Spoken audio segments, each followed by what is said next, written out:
বলে নিলাম। আপনাকে বলতে চাচ্ছিলাম, ও ভাইয়া, বিড়ি সিগারেট তামাক জর্দা যারা পান করবে এরা যদি ওই অবস্থাতেই মারা যায় তাহলে এই সমস্ত মানুষগুলোকে আল্লাহ জাহান্নামে নিক্ষেপ করবে।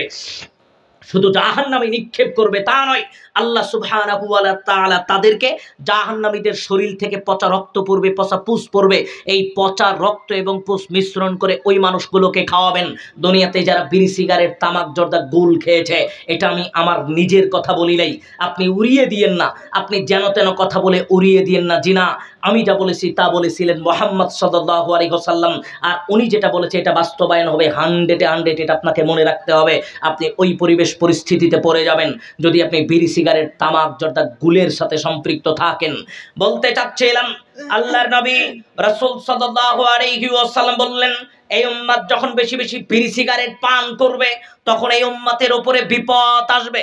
আবার আল্লাহর নবী বললেন, আদম সন্তান শোনো, শুধু তাই নয়, যখন এই উম্মত বেশি বেশি বিড়ি সিগারেট পান করলো তখন তাদের উপরে বিপদ আসবে। শুধু তাই নয়, আত্তাখিদুল কায়নাত অতরবু বিল মাআদিফি, আল্লাহর নবী বললেন, এই উম্মত যখন বেশি বেশি নর্তকী নিয়ে ব্যস্ত হয়ে যাবে, এই উম্মত যখন বাদ্যযন্ত্র নিয়ে ব্যস্ত হয়ে যাবে তখন এই উম্মতের উপরে বিপদ আসবে। ও যুবক, তোমাকে লক্ষ্য করে বলি ভাই, আজকে বড় অবাক লাগে, আজকে বড় অবাক হই। তুমি 10, 15, 20, 50 জন সিঙ্গারের নাম বলতে পারো, শিল্পীর নাম বলতে পারো যারা সমাজকে বিনষ্ট করছে, নষ্ট করছে। আজকে বড় অবাক হই, পাকিস্তান থেকে একজন শিল্পী আসলো, তাকে সাদরে গ্রহণ করে লাখো যুবক যুবতী একাকার হয়ে ওই শিল্পীর গানে মত্ত হয়ে যাচ্ছে। ওটা আবার ভিডিওতেও দেখা যাচ্ছে। বড় অবাক লাগে, যেই মেয়েটা প্রকাশ্য দিবালোকে অপর পুরুষের সাথে প্রকাশ্য জেনা ব্যভিচারে লিপ্ত হচ্ছে, মাঠে কোলাকুলি করছে, জড়িয়ে ধরছে, আর সেটাতে অশ্লীল কার্যকলাপ করছে যেটা মুখে বলা কঠিন। আমি বলতে চাচ্ছিলাম, ও ভাইজান, আপনাকেও বলতে চাচ্ছিলাম, ওই সমস্ত মানুষগুলোকেও বলতে চাচ্ছিলাম, আপনার মেয়েকে আপনি অবাধে মেলামেশা করার সুযোগ করে দিয়েছেন। আজকে এই নষ্টামির দিন আপনার মেয়ে বাড়ি থেকে বের হলো কেন? আপনার ছেলে বাড়ি থেকে বের হলো কেন? পাকিস্তান হোক আর যে কোনো দেশ থেকে হোক, যে কেউ এই দেশে আসুক, আপনি যদি মনে করেন এই পরিবেশে কি আমার মেয়ে নষ্টামি করতে পারে তাহলে তাকে বেঁধে রাখা আপনার জন্য দরকার ছিল কেন? আপনাকে বলি, ও যুবক ভাই, তোমাকেও বলি, অভিভাবক হিসেবে আপনাকেও বলি, আজকে আপনি অবাধে মেলামেশা করার সুযোগ দিয়েছেন। আপনি ওই শ্রেণীর মানুষ, লা ইয়াদখুলুল জান্নাহ, 3 শ্রেণীর মানুষ জান্নাতে যাবে না। সালাসাতুন লা ইয়াদখুলুল জান্নাহ, 3 শ্রেণীর মানুষ জান্নাতে যাবে না। তার মতে 1 শ্রেণীর মানুষ আদ-দায়ুস, যেই সমস্ত মানুষ তার স্ত্রী আহাল পরিবারকে, যে সমস্ত মানুষ বেপরদাভাবে চলার সুযোগ করে দিয়েছে। আপনি তাহাজ্জুদ পড়েন, আপনি হজ করেছেন, আপনি হাজী সাহেবদের সভাপতি, আপনার হজের বিভিন্ন রকম আপনার পদ্ধতি আছে, আপনি মানুষকে হজেও নিয়ে যান, অনেক সুনাম আপনার, আপনি রাত দিন তাহাজ্জুদে আল্লাহর কাছে কান্নাকাটি করেন। আর আপনার মেয়ে পাকিস্তানের শিল্পী এসেছে, ওখানে একটা পুরুষের সাথে জেনা ব্যভিচারে লিপ্ত হয়, আপনি দায়ুস। আপনি সারা জীবন তাহাজ্জুদ পড়লেও আপনি দায়ুস। আল্লাহ আপনাকে জাহান্নামে ঢুকাবেন, আপনার জন্য জান্নাত নয়। এ কথা আপনাকে মনে রাখতে হবে। ও যুবক, তোমাকে ওই কথা মনে রাখতে হবে। আজকে নষ্টামির নামে বিভিন্ন দেশ থেকে ভাড়া করে যে সমস্ত নষ্ট চরিত্রের নষ্ট মানুষগুলোকে দেশে আনা হলো, আর তুমি টিকিট কাটিয়ে, আর তুমি লাখো টাকা খরচ করে, আর তুমি হাজারো টাকা খরচ করে প্রকাশ্য দিবালোকে তুমি বাদ্যযন্ত্রের সাথে সাথে জেনা ব্যভিচারে লিপ্ত হচ্ছ। তোমাকেই বলছিলাম, আজকে তুমি লাখো সিঙ্গারের নাম, শত শত সিঙ্গারের নাম বলতে পারো, আজকে তুমি অসংখ্য অগণিত সিঙ্গারের নাম, গান গায় এমন মানুষের নাম বলতে পারো, 10 জন ইসলামিক স্কলারের নাম বলতে পারো না, যারা ইসলামিক স্কলার তাদের নাম বলতে পারো না।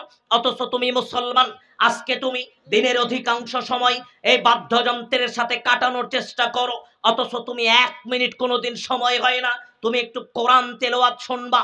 অথচ তুমি মুসলমানের সন্তান, আজকে তুমি প্রকাশ্য দিবালোকে ঘন্টার পরে ঘন্টা মেয়ে মানুষের সাথে অশ্লীলতায় কাটানোর সময় তোমার কাছে আছে, অথচ তোমার 5 মিনিট কোরআন শিক্ষা গ্রহণ করার মতো সময় আজকে তোমার কাছে নাই। অথচ তুমি মুসলমানের ঘরের সন্তান, আজকে বড় অবাক হই, কষ্ট লাগে। ঘন্টার পরে ঘন্টা সিনেমা মুভি দেখার মতো সময় তোমার কাছে আছে, অথচ 5 মিনিট 10 মিনিট রাসূলের জীবনী পড়ার মতো সময় আজকে তোমার কাছে নাই, অথচ তুমি দাবি করছো তুমি মুসলমান।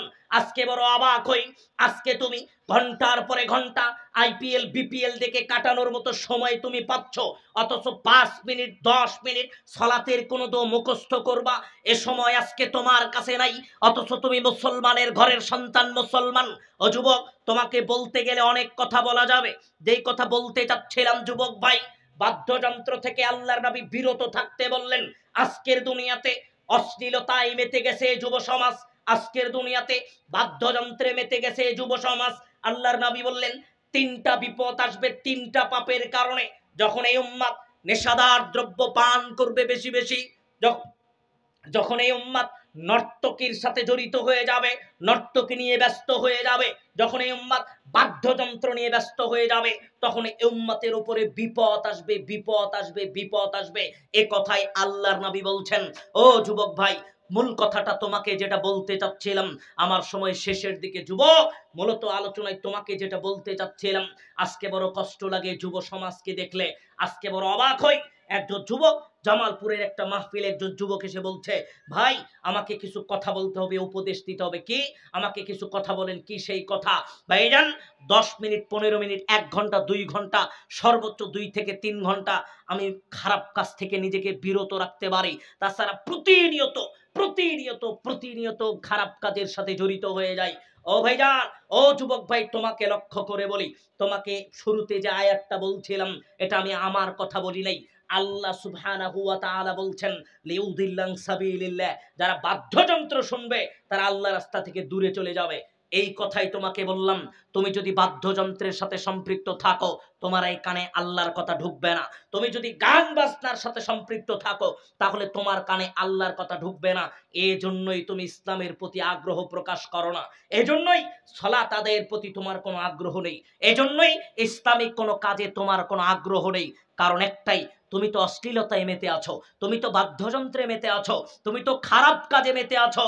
তোমাকে চিন্তা করা দরকার। লাস্ট মুরব্বী, আপনাকে কয়েকটা কথা বলতে চাচ্ছি। ও ভাইজান, আপনি ইমাম সাহেব, আপনাকে কয়েকটা কথা বলতে চাচ্ছি। আপনাকে খেয়াল করতে হবে, আপনি সমাজের ইমাম, আপনি একজন ইমামতির দায়িত্ব পালন করছেন। আপনি দীপ্ত কণ্ঠে ঘোষণা দিবেন, মেম্বারে দাঁড়িয়ে ঘোষণা দিবেন, শোনেন, আমার এই মসজিদের কোনো মুসল্লির বিয়ের অনুষ্ঠানে যদি বাদ্যযন্ত্র বাজে তাহলে আমি ইমাম ওই বিয়ে পড়াবো না।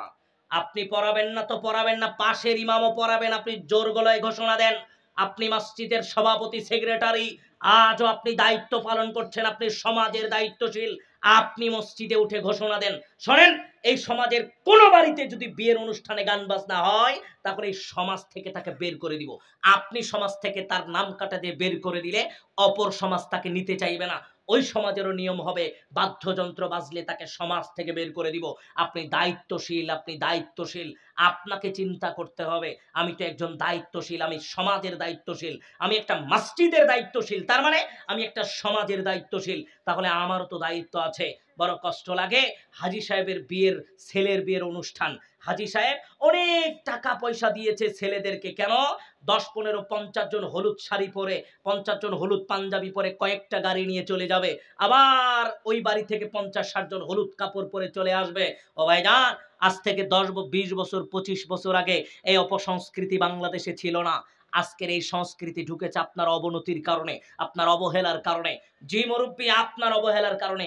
আপনি তো ছেলের বাপ, আপনি তো মেয়ের বাপ, আরে আপনি জীবিত থাকতে আপনার বাড়িতে অশ্লীলতা হবে, আপনাকে বলি এর পাপের অংশীদার আপনাকেও হতে হবে। আপনি তাহাজ্জুদে পড়ে সেজদা দেন, কিন্তু আপনার অপকর্ম আপনার বিয়ের অনুষ্ঠানে হচ্ছে, তার আপনাকে মনে রাখতে হবে।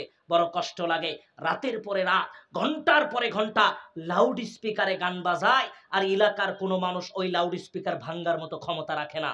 ওই লাউড স্পিকার যারা বাজাচ্ছে এদেরকে পিটিয়ে গ্রাম থেকে ছাড়া করার মতো ক্ষমতা রাখে না। তাহলে আপনার গ্রামে মানুষ আছে কিনা আপনাকে চিন্তা করা দরকার। আরে আপনার শোনার যদি দরকার হয় তুমি একাই বাড়িতে বসে থেকে শোনো, তোমার বিয়ে তুমি তোমার শ্বশুর বাড়ির সব লোকদেরকে নিয়ে, তোমার বাপ চাচাদেরকে নিয়ে বসে থেকে, ওখানে বসে থেকে শোনো। তুমি সারা গ্রামের এলাকার মানুষের ঘুম নষ্ট করবা মানে? কেন? এই এলাকার কোনো দায়িত্বশীল নাই, আপনাকে এই দায়িত্ব বহন করতে হবে। আপনি ইমাম, আপনি সমাজের দায়িত্বশীল, আপনি সভাপতি, সেক্রেটারি, আপনাকে এই দায়িত্ব পালন করতে হবে। জি, কথার পরিশেষে যেটা বলতে চাচ্ছিলাম, ও যুবক, পুরা কথা ভুলে গেলে তোমাকে দুইটা কথা বলা যাবে না। এক, আল্লাহর নবী বললেন আমার উম্মতের ওই শ্রেণীর মানুষগুলোকে দেখে আমি ভয় পাই। তার মানে ওরা কি সুপারিশের আশা করে? জি না, ওরা সুপারিশের আশা করে না। আল্লাহর নবী ওদের ব্যাপারে কোনো সুপারিশ করবে না, বরং ওদেরকে দেখে আল্লাহর নবী ভয় পাচ্ছেন। তাহলে অবস্থা বড় কঠিন। সুপারিশের কথা পরেই থাকলো, আল্লাহর নবী ওদেরকে দেখে ভয় পাচ্ছেন, এ কথা আল্লাহর নবী বলছেন। তাহলে যুবক, আজকে যদি তুমি এই এই শ্রেণীর যুবকের মধ্যে পতিত হও, তাহলে তোমার অবস্থা খারাপ। আজকে যদি তুমি এই সমস্ত মানুষের ভিতরে পতিত হও, কোন মানুষ? যারা মুশরিকদের অনুকরণ করে। জি হুজুর, কিভাবে এর ভিতরে পতিত হব? তোমার খ্রিস্টান পেলে আর চুল কেটেছে যে ডিজাইনে, তুমি চুল কেটেছো ওই ডিজাইনেই, তাহলে তুমি ওই সাথেই বিচারের ময়দানে এক কাতারে দাঁড়াবা। শুধু তাই নয়, মান তাশাব্বাহা বিকওমিন ফাহুয়া মিনহুম, যে অপর কোন জাতির অনুকরণ করলো, ওই দিন থেকে ও জাতির মধ্যে গণ্য হয়ে গেল। তুমি যদি কোনো মুশরিকের অনুসরণ করো, ও যদি ইহুদি হয়, তুমিও তার সাথে দলবদ্ধ হয়ে গেলা। ও যদি খ্রিস্টান হয়, তুমি তার অনুসরণ করেছো, তুমিও তার দলবদ্ধ হয়ে গেলা। তোমাকে চিন্তা করা দরকার। পরিশেষে আপনাকে লক্ষ্য করে যেটা বলতে চাচ্ছিলাম, ও যুবক ভাই, তোমাকে লক্ষ্য করে যেটা বলতে চাচ্ছিলাম, ইহকালীন জীবনে এই সমস্ত অশ্লীলতায় যারা মেতে থাকবে, এরা পাপের খাতায় নিজের নাম লিপিবদ্ধ করেছে। যুবক, লিউদিল্লান সাবিলিল্লাহ, আল্লাহ বললেন যারা বাদ্যযন্ত্র শুনে, যারা বাদ্যযন্ত্রের সাথে সম্পৃক্ত থাকে, এই সমস্ত মানুষ আল্লাহ রাস্তা থেকে বহু দূরে থাকে। এই সমস্ত মানুষ আল্লাহ রাস্তা থেকে বহু দূরে থাকে। তাহলে ইহকালীন জীবনে আপনাকে চিন্তা করা দরকার, আপনাকে ভেবে দেখা দরকার, আজকে যে আমি বাদ্যযন্ত্র শুনছি, আমি কি আল্লাহদ্রোহী কাজ করছি? জি, আপনি আল্লাহদ্রোহী কাজ করছেন। আপনি অভিভাবক, আপনি দায়িত্ব পালন করেন। ও যুবক, তোমাকে লাস্ট যেই কথাটা বলতে চাচ্ছিলাম ভাইজান, আজকে তুমি একটু খেয়াল করো তো, বাদ্যযন্ত্র তোমাকে কতটুকু আত্মতৃপ্তি দিতে পারে? জি না, বাদ্যযন্ত্র কোনোদিন কোনো মানুষকে আত্মতৃপ্তি দিতে পারে না। যুবক, বাদ্যযন্ত্র তোমাকে আত্মতৃপ্তি দেয় না। তুমি খেয়াল করো তো, একটা গান একদিন শুনেছো, আজ থেকে 1 বছর আগে যেই গানটা প্রত্যেকটা হোটেলে বাজতো, যেই গানটা প্রত্যেকটা বিয়ের অনুষ্ঠানে বাজতো, যেই গানটা প্রত্যেকটা ওই হালখাতার অনুষ্ঠানে বাজতো, আজকে সেই গান আর বাজে না, নতুন গান চলে আসে। তার মানে যুবক, ওটা তোমার ক্ষণস্থায়ী চাহিদা, শয়তানি প্ররোচনা। আর তুমি দেখো তো, কোরআনুল কারীমের একটাই আয়াত 100 জন মানুষ পড়লেও, 50 জন মানুষ পড়লেও একই রকম সুমধুর তোমার কাছে মনে হয়। তার মানে বাদ্যযন্ত্র তোমাকে আত্মতৃপ্তি দিতে পারে না। তুমি কোরআন তেলাওয়াত শুনতে অভ্যস্ত হও, পাশাপাশি আয়াতগুলোর যদি অনুবাদ বুঝতে সক্ষম হও, তাহলে তুমি শুধু একটু খেয়াল করে দেখবা কতটুকু আত্মতৃপ্তি তুমি পাও। আল্লাহ আমাদেরকে বাদ্যযন্ত্র থেকে বিরত থাকার তৌফিক দান করুন। আল্লাহুম্মা আমিন। ওয়া আখির দাওয়ানা আলহামদুলিল্লাহি রাব্বিল আলামিন।